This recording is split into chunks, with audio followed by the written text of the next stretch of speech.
Hola mis hermanos, amigos, un saludo muy especial a todos ustedes. Gracias por escuchar esta cápsula bíblica. Hoy estamos compartiendo una cápsula bíblica más. Espero que estas cápsulas estén siendo de mucha bendición para ustedes.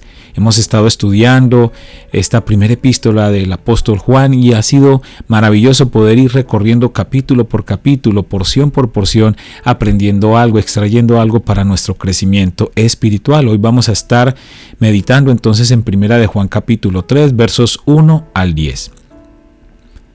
Voy a leerlo en la versión Palabra de Dios para Todos. Miren lo grande que es el amor que el Padre nos ha mostrado. Hasta llega a ser posible que seamos llamados hijos de Dios. Y eso es lo que de verdad somos. Por eso la gente del mundo no nos conoce, pues el mundo no conoce a Dios. Mis estimados hermanos, ahora somos hijos de Dios, pero todavía no sabemos lo que seremos en el futuro. Lo que sí sabemos es que cuando Cristo regrese, seremos como Él, pues lo veremos tal y como Él es.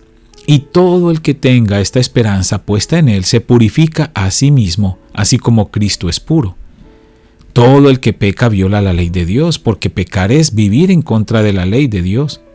Ustedes saben que Jesucristo vino para quitar nuestros pecados, y en Él no hay ningún pecado. Todo el que permanece en Él no sigue pecando. Todo el que sigue pecando nunca lo ha visto y ni siquiera lo ha conocido. Hijitos, no dejen que nadie los engañe. El que practica el bien es justo, así como Jesucristo es justo. El que sigue pecando es del diablo, pues el diablo siempre ha pecado. Por eso el Hijo de Dios vino para destruir las obras que hace el diablo. Ninguno que sea hijo de Dios continúa en el pecado, pues tiene la nueva vida que Dios le dio, y por esto no puede seguir pecando. Hay una forma de saber quiénes son hijos de Dios y quiénes son hijos del diablo. El que no pone en práctica la justicia y no ama a su hermano, no es hijo de Dios. Primera de Juan 3, del 1 al 10. Ahí comenzamos con algo interesante. En el versículo 1 dice, miren lo grande que es el amor que el Padre. Qué palabras tan majestuosas y llenas de toda la gracia divina. ¿Cuál amor nos ha dado el Padre? Esto es una gran motivación para quienes estaban leyendo estas cartas y por supuesto para nosotros hoy en día. Es algo que no podemos dimensionar en su totalidad. Ese amor tan grande que Dios ha tenido por nosotros, que nos ha permitido aún ser llamados sus hijos. Es un gran privilegio, un gran honor. La reina Isabel de Inglaterra ostentaba el título Isabel II del Reino Unido de Gran Bretaña e Irlanda del Norte y de sus otros reinos y territorios, reina jefa de la mancomunidad defensora de la fe. Un título tan largo, un título otorgado por una descendencia humana. Pero tú y yo ostentamos el honorable título hijos de Dios, un título otorgado por descendencia divina. Hijos del Creador y Dios Supremo por la fe en Jesucristo. Juan 1:12 lo dice, mas a todos los que le recibieron, a los que creen en su nombre, les dio potestad de ser hechos hijos de Dios. El apóstol Juan en esta carta de alguna manera está consolando y animando a los creyentes ante los enemigos del Evangelio que querían confundirlos y atacarlos. Por eso él les dice que el mundo les desconoce porque no conocen al Padre. El título de Hijo de Dios tiene muchísimos privilegios, pero también tiene su cuota de sacrificio porque estaremos en la mira del enemigo todo el tiempo. Juan 15, 18 al 21 dice, si el mundo os aborrece, sabed que a mí me ha aborrecido antes que a vosotros. Si fuerais del mundo, el mundo amaría lo suyo, pero porque no sois del mundo, antes yo os elegí del mundo, por eso el mundo os aborrece. Acordaos de la palabra que yo os he dicho, el siervo no es mayor que su Señor. Si a mí me han perseguido, también a vosotros os perseguirán. Si han guardado mi palabra, también guardarán la vuestra. Mas todo esto os harán por causa de mi nombre, porque no conocen al que me ha enviado. El apóstol Juan continúa diciendo aquí en esta epístola, en el versículo 2 dice, amados, ahora somos hijos de Dios. Y aún no se ha manifestado lo que hemos de ser, pero sabemos que cuando Él se manifieste seremos semejantes a Él porque le veremos tal como Él es. El apóstol Juan, una vez más, declara que nosotros somos hijos de Dios y algo más. Les dice que aún no se ha manifestado lo que seremos. Es decir, hay algo más preparado para sus hijos. Y esto se cumplirá cuando Jesucristo regrese por segunda vez y seamos transformados con nuestros cuerpos gloriosos y podamos verle cara a cara. Ese ahora somos hijos de Dios, como dice el apóstol, nos está invitando a vivir nuestro nuevo presente bajo ese honorable título. Esto implica nuestro absoluto sometimiento, por supuesto, a Dios y a sus mandamientos. El versículo 3 dice, y todo aquel que tiene esta esperanza en Él se purifica a sí mismo, así como Él es puro. ¿Cuál esperanza? ¿De cuál esperanza está hablando aquí el apóstol Juan? De la que está hablando Juan en el verso anterior, lo que va a manifestar cuando le veamos cara a cara. Esa esperanza por el título que hemos recibido nos debe motivar a una purificación íntegra cada día de nuestras vidas. No es nuestra obra, pero sí nuestra decisión para que el Espíritu Santo haga su trabajo en nosotros. El príncipe Carlos de Inglaterra llevaba más o menos unos 71, 72 años preparándose para ser rey. Y ya logró ese momento, ya llegó ese momento. Pero él era el heredero que más años había esperado para asumir el trono. Y durante todo ese tiempo, él tuvo que vivir bajo unas estrictas reglas de conducta y de preparación para cuando llegara ese momento que finalmente llegó. Muchos sacrificios, muchos esfuerzos, muchas abstenciones, entre otras cosas, para poder recibir ¿qué? Un título humano. Pero nosotros, de la misma manera, pero elevado al glorioso llamado, debemos purificarnos cada día a nosotros mismos, así como el que nos llamó es santo, para estar en su gloria eterna cuando llegue el momento. Luego ahí dice el apóstol Juan, del versículo 4 al 10 más o menos, esta parte final, sobre lo que implica el pecado y lo que nosotros debemos hacer. Todo el que peca desobedece la ley de Dios, porque el pecado consiste en desobedecer a Dios. Como ustedes saben, Jesucristo vino al mundo para quitar los pecados del mundo. Jesucristo no peca, ni puede pecar. Por eso cualquiera que sea amigo de Jesucristo y quiera mantenerse unido a Él, no puede seguir pecando. El que peca no conoce a Jesucristo ni lo entiende. Hijitos míos, que nadie los engañe. Todo el que obedece a Dios es tan justo como lo es Jesús. Pero el que siempre hace lo malo es amigo del diablo, porque el diablo ha estado pecando desde el día en que Dios creó el mundo. Por esta razón vino el Hijo de Dios al mundo, para destruir todo lo que hace el diablo. Ningún hijo de Dios sigue pecando porque los hijos de Dios viven como Dios vive, así que no puede seguir pecando porque es un hijo de Dios. Podemos saber quién es hijo de Dios y quién es hijo del diablo. Los hijos del diablo son los que no quieren hacer lo bueno, ni se aman unos a otros. ¡Wow! Es claro que el apóstol Juan está exhortando fuertemente a los hermanos a vivir en santidad, alejados del pecado. El pecado nos separa de Dios y el apóstol Juan va mucho más allá, al decir que quien practica el pecado es del diablo. Son palabras fuertes, pero están en la Biblia. Juan está haciendo una declaración muy fuerte al decir que el que peca está desobedeciendo la ley de Dios. Para ellos era grave esto, y por eso el mismo apóstol les abre una vez más la puerta de la esperanza a través de Jesucristo, quien fue el único quien pudo cumplir la ley al 100%. El apóstol Pablo también en 2 de Corintios, capítulo 5, verso 21, dice, al que no conoció pecado, por nosotros lo hizo pecado, para que nosotros fuésemos hechos justicia de Dios en él. Y Pedro también lo dice en 1 Pedro 3:18, porque también Cristo padeció una sola vez por los pecadores, el justo por los injustos, para llevarnos a Dios, siendo a la verdad muerto en la carne, pero vivificado en espíritu. La salvación, para ser libre de las cadenas del pecado, es Jesucristo.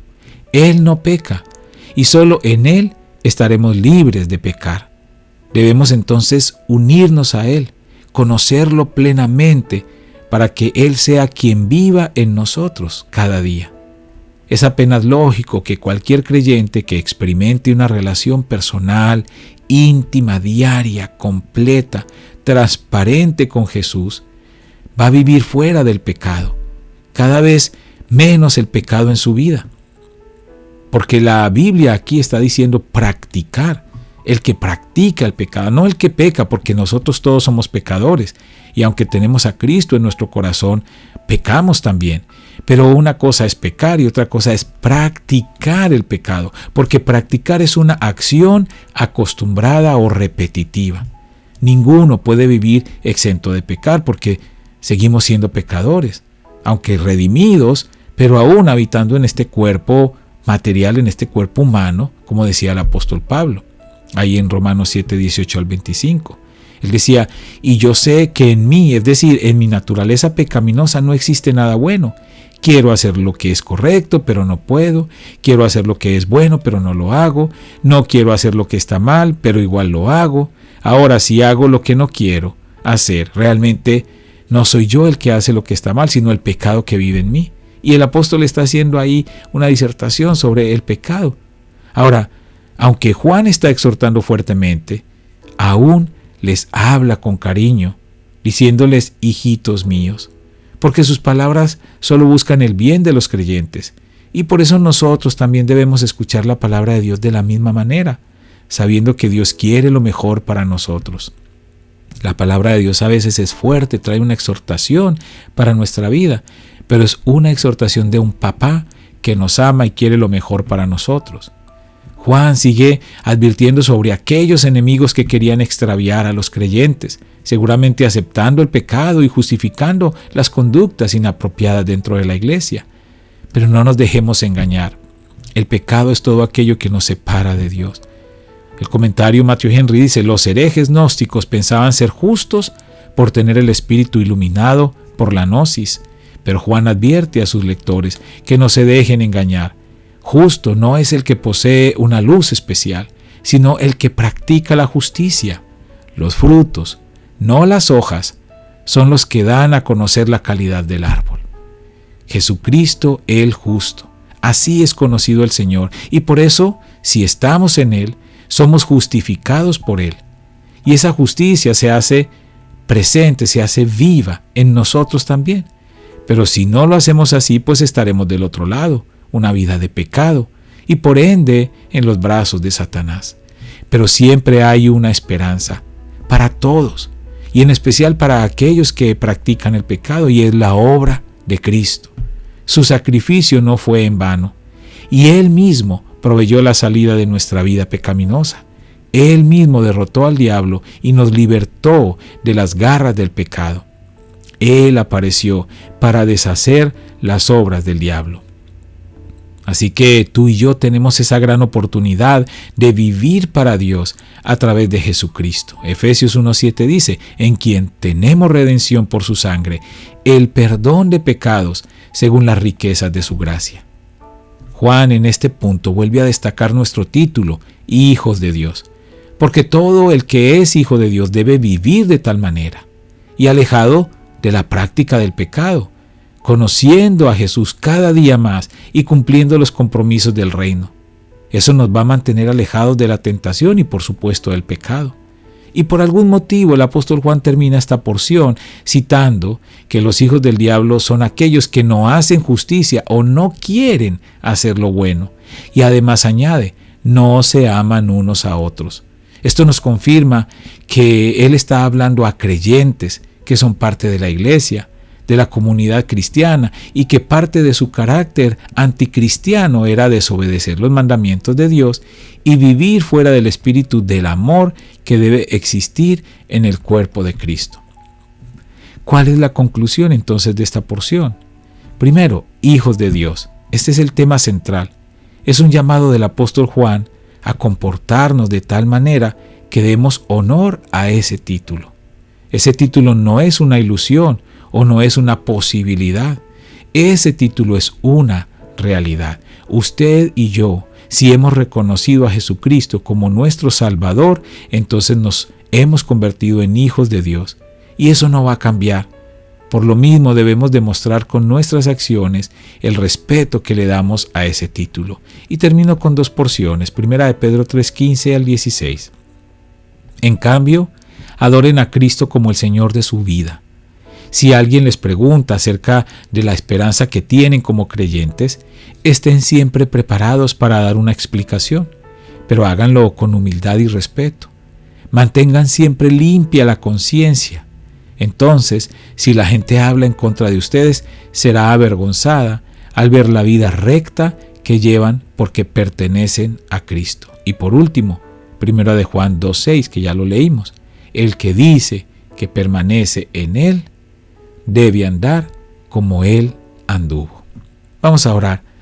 Padre, te damos gracias por esta porción preciosa que nos estás permitiendo meditar, analizar en 1 de Juan 3, del 1 al 10. Gracias porque en esta porción nosotros confirmamos este regalo y este don precioso de llamarnos hijos tuyos, hijos de Dios. Si reconocemos a Jesucristo y reconocemos su sacrificio en la cruz, como dice Juan 1:12, somos llamados hijos de Dios. Y esto pues trae una cantidad de bendiciones, no solamente el perdón de nuestros pecados y la vida eterna, sino una cantidad de bendiciones. Pero al mismo tiempo tiene una responsabilidad. La responsabilidad es de llevar este título con honor, siendo obediente a tus mandamientos y pudiendo ser sal y luz en medio de las tinieblas. Gracias por cada persona que escucha estas cápsulas. Bendícelos en este día, Padre. En el nombre de Jesús. Amén. Bueno, mis hermanos, amigos, una vez más agradeciéndoles su fidelidad por compartir estas cápsulas. Yo sé que usted tiene alguna persona que tiene en su corazón y quiere que pueda ser edificado, que pueda conocer a Jesús de la misma manera que usted lo ha hecho. Yo le animo para que usted comparta también estas cápsulas sobre la palabra, sobre la Biblia, y que cada persona pueda también ser enriquecido espiritualmente. Dios les bendiga a todos. Muchísimas gracias.